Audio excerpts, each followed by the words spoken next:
Socializing dogs. Let's talk about it because it's one of the most misunderstood concepts in dog training.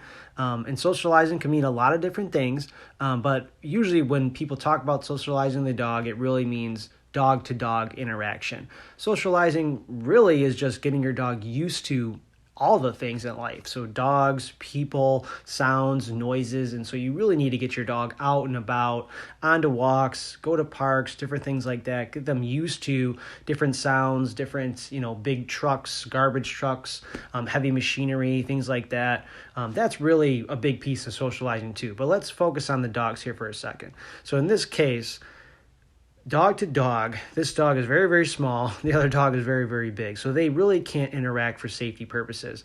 And so what we're going to need to teach them is to exist around each other, which really just means they just live. They don't play. They don't, maybe they can sniff or something like that, but really they just ignore each other. They just learn to live together. And a lot of people skip this step. Even if you're able to let your dogs play, a lot of people's dogs are so wired up around other dogs they can't relax. They don't have that existence stage in their lives.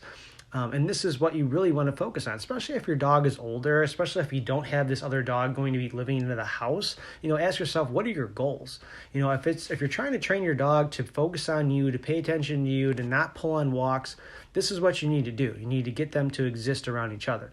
And so all I'm doing is big dog Brutus is in the crate, small dog Sam is outside, and I'm just marking and rewarding that he's calm, that Sam is calm, and that he's paying attention to me as opposed to the other dog. So we want to create that association with, hey, pay attention to me, not the other dog in the room, and that's going to get you paid.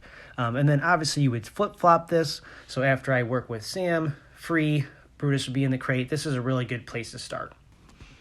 And so I'm going to put Sam away, and then I'm going to take Brutus out so that, they're both safe in their respects. One's in the crate, and then I can work with one, whether it's on a leash or not. But that would be the next step. I don't have film of that for whatever reason. But then the next step, after they both had their times to be free, is this case where I have Brutus on a leash. You could have Sam on a leash too, but he is so small, and he doesn't really move around too quickly now that he's a little bit older. So I'm not really too concerned about him. But I definitely want to make sure Brutus is under control, make sure he doesn't approach Sam, anything like that, so I have him on a leash. And ultimately, it's just marking and rewarding.